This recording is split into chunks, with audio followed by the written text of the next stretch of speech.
بسم اللہ الرحمن الرحیم۔ السلام علیکم ورحمۃ اللہ وبرکاتہ۔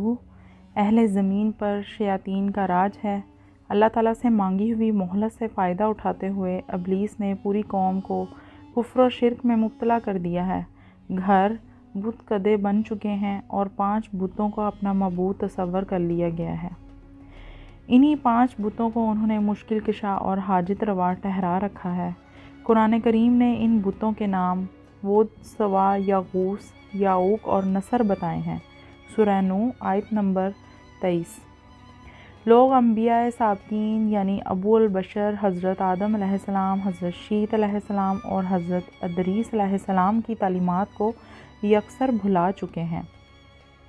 حضرت ادریس علیہ السلام نے تو ان کی بڑھتی ہوئی کافرانہ حرکتوں کے سبب ان سے جہاد بھی کیا تھا، جس کا وقتی طور پر فائدہ بھی ہوا اور لوگ واپس دین حق کی جانب پلٹے۔ لیکن اب تو حضرت ادریس علیہ السلام کو بھی وفات پائے سینکڑوں برس گزر چکے ہیں۔ اولاد آدم کی نافرمانیوں اور شیاطین کی مکاری اور عیاری نے کرۂ ارض کو کفر و شرک، برائی اور بے حیائی کی غلاظتوں سے بھر دیا ہے۔ ابلیس اپنی کارکردگی پر بہت خوش ہے۔ ادھر آسمانوں میں فرشتے اہل زمین کی حالت اور شیاطین کی کامیابی اور اس کے مکر و فریب پر حیران بھی ہیں اور پریشان بھی۔ ان کی نگاہیں بار بار بیت المعمور کی جانب اٹھتی ہیں۔ وہ منتظر ہیں کہ اللہ کب ان کی تباہی اور بربادی کا حکم نازل فرمائیں گے، لیکن اللہ کے فیصلے تو بڑی حکمت کے ہوتے ہیں۔ اللہ تعالیٰ کا دستور ہے کہ جب ان کی نافرمانیاں اپنی انتہا کو پہنچ جاتی ہیں تو وہ نبی مبعوث فرماتا ہے، اور اگر قوم نبی کی باتوں کو بھی نہ مانے تو قہر الہی نازل ہوتا ہے۔ چنانچہ اللہ تعالیٰ نے اس قوم ہی میں سے ایک نیک شخص حضرت نوح علیہ السلام کو نبوت کے جلیل القدر منصب پر فائز فرمایا۔ قرآن کریم میں ارشاد ہے، ہم نے نوح کو ان کی قوم کی طرف نبی بنا کر بھیجا۔ انہوں نے ان سے کہا، میں تم کو کھول کھول کر ڈر سنانے اور یہ پیغام پہنچانے آیا ہوں کہ اللہ کے سوا کسی کی عبادت نہ کرو۔ اگر تم اسی طرح کفر و شرک میں مبتلا رہے تو مجھے ڈر ہے کہ تم کسی سخت عذاب الہی میں مبتلا نہ ہو جاؤ۔ سورہ ہود آیت نمبر 25۔ لیکن قوم نے ان کی ہدایات کو ٹھکرا دیا۔ حضرت عبداللہ بن عباس روایت کرتے ہیں کہ اللہ تعالیٰ نے حضرت نوح علیہ السلام کو 40 برس کی عمر میں نبوت عطا فرمائی۔ طوفان سے پہلے آپ علیہ السلام مسلسل 950 برس تک اپنی قوم کو تبلیغ کرتے رہے۔ قرآن کریم میں اللہ تعالیٰ نے ارشاد فرمایا، اور ہم نے نوح علیہ السلام کو ان کی قوم کی طرف بھیجا تو وہ ان میں 50 برس کم 1000 برس رہے۔ سورہ العنکبوت آیت نمبر 14۔ یوں قرآنی تصریح کے مطابق ان کی عمر 950 برس سے متجاوز ہوئی۔ حضرت نوح علیہ السلام طویل عرصے سے ہمہ وقت تبلیغ دین میں مصروف رہنے کے باوجود اپنی قوم کی بہرحال روی پر بڑے دل گرفتہ رہتے۔ ان کی قوم انہیں طرح طرح کی اذیتیں دیتی، ان پر مصائب کے پہاڑ ڈھاتی، لیکن وہ صبر کرتے اور ان کے لیے دعائے خیر کرتے رہے۔ حضرت ابن عباس روایت کرتے ہیں کہ نبی صلی اللہ علیہ وآلہ وسلم نے فرمایا، کسی نبی کو اپنی قوم کے ہاتھوں اتنی تکلیف اور اذیت نہیں پہنچی جتنی حضرت نوح علیہ السلام کو اپنی قوم کے ہاتھوں برداشت کرنی پڑی۔ کافر ان کو ڈراتے، دھمکاتے اور تبلیغ سے باز رکھنے کے لیے اتنا مارتے کہ وہ بے ہوش ہو جاتے۔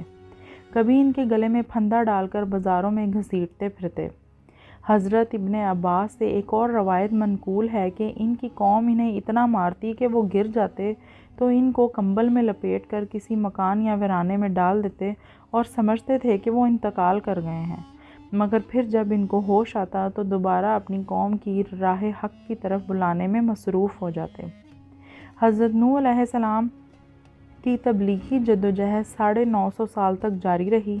اللہ کی رات کی تنہائیوں میں آنسوؤں کے سمندر کے دوران اپنے رب سے قوم کے لیے دعائیں کرتے، اے میرے پروردگار، میری قوم نادان ہے، نہ سمجھ ہے، اسے معاف کر دے۔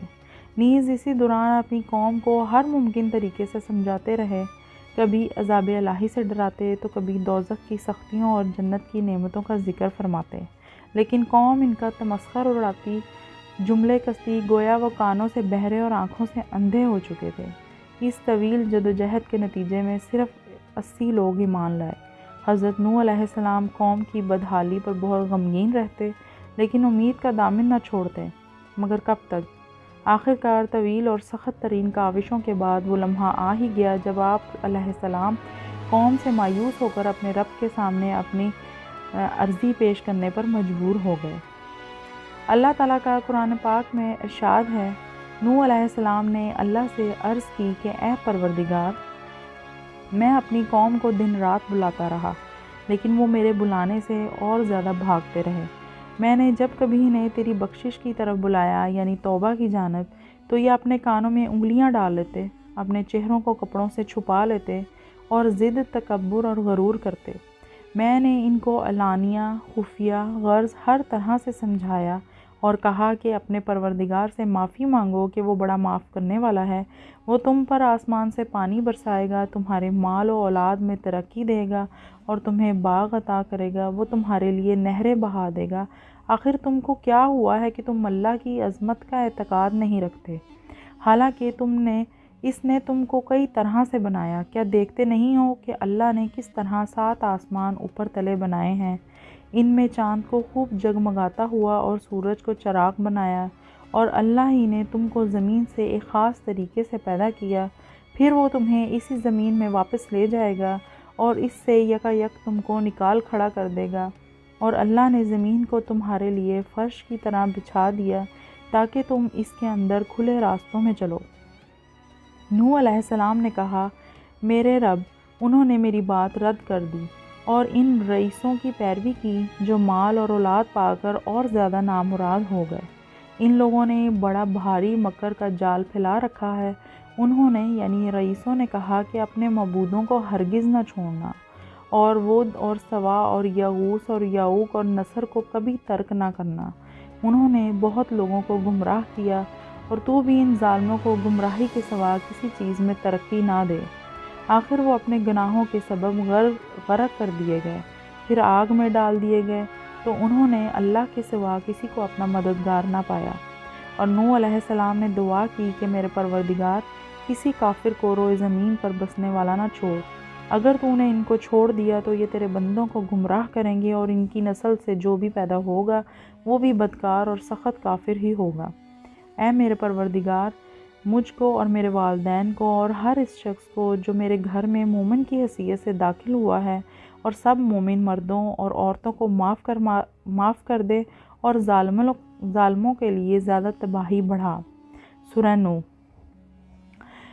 حضرت نوح کی گزارشات بارگاہ خداوندی میں قبول فرما لی گئیں، اور اللہ تعالیٰ نے ان کی طرف وحی نازل فرمائی۔ قرآن کریم میں ارشاد ہے، اور نوح کی طرف وحی کی گئی کہ تمہاری قوم میں جو لوگ ایمان لا چکے ہیں، ان کے سوا اب اور کوئی ایمان نہیں لائے گا، تو جو کام یہ کر رہے ہیں ان کی وجہ سے غم نہ کھاؤ، اور ایک کشتی ہمارے حکم سے ہمارے روبرو بناؤ، اور ان کافروں سے متعلق اب کوئی گفتگو ہم سے نہ کرنا، کیونکہ یہ سب لازمی طور پر غرق کر دیے جائیں گے۔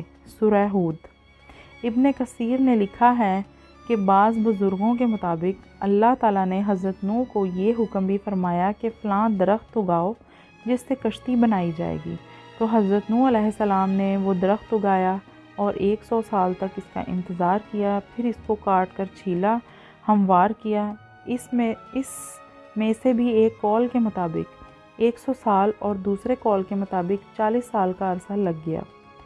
محمد بن اسحاق حضرت سوری سے نقل کرتے ہیں کہ وہ لکڑی ساگوان کی تھی، اور دوسرے قول کے مطابق وہ صنوبر کے درخت کی تھی۔ حضرت ابن عباس سے مروی ہے کہ اس کشتی کی لمبائی 1200 گز اور چوڑائی 600 گز تھی۔ ایک قول کے مطابق لمبائی 2000 گز اور چوڑائی 100 گز تھی۔ حضرت سوری رحمۃ اللہ فرماتے ہیں کہ حضرت نوح علیہ السلام کو کشتی کے اندرونی اور بیرونی حصوں میں تارکول اچھی طرح سے ملنے کا حکم ملا تھا، اور ہدایت کی گئی تھی کہ کشتی کے سامنے کا حصہ بلندی کو اٹھا ہوا ہو تاکہ وہ پانی کو چیر سکے۔ اس کشتی کی اونچائی 30 گز تھی اور اس میں 3 منزلیں تھیں۔ کشتی کے اوپر ایک ڈھکن تھا جس سے وہ بند کر دی جاتی تھی۔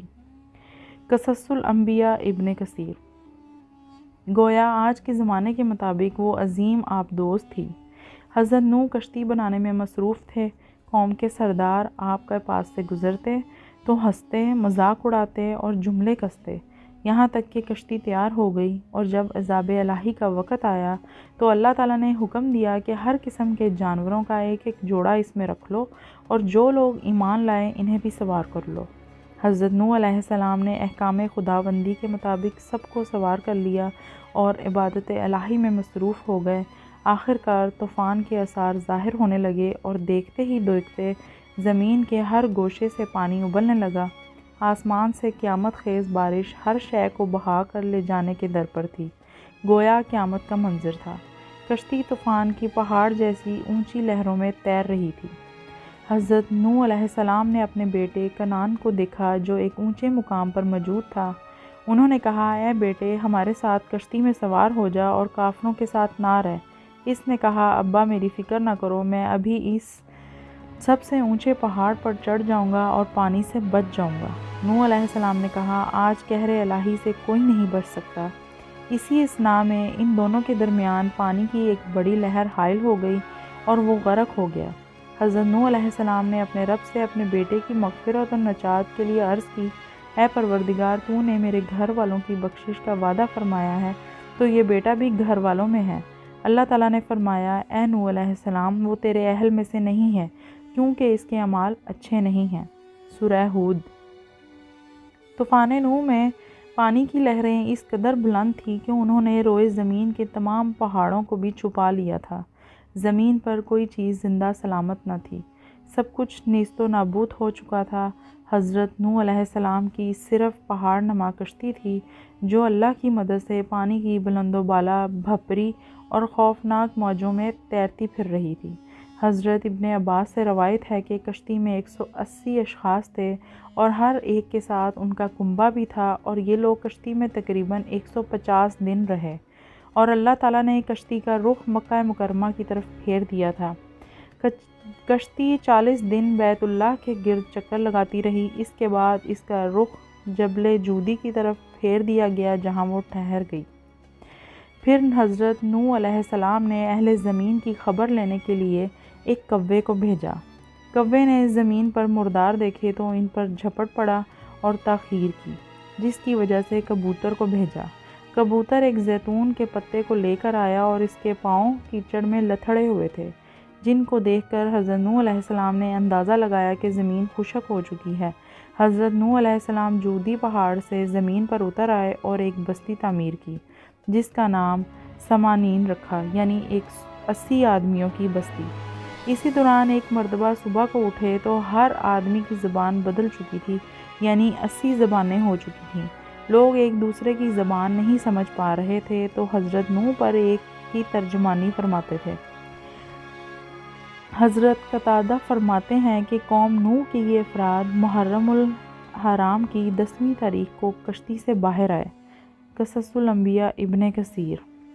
حضرت نوح کا قصہ قصص القرآن کے نہایت مان افروز واقعات میں سے ایک ہے، جس کی تفصیل سورہ نوح کے علاوہ مختلف صورتوں میں موجود ہیں، جیسے کہ سورۃ الاعراف، سورہ یونس، سورہ ہود، سورۃ المومنین، سورۃ الشعراء، سورۃ العنکبوت، سورۃ الصافات، سورۃ القمر میں موجود ہے۔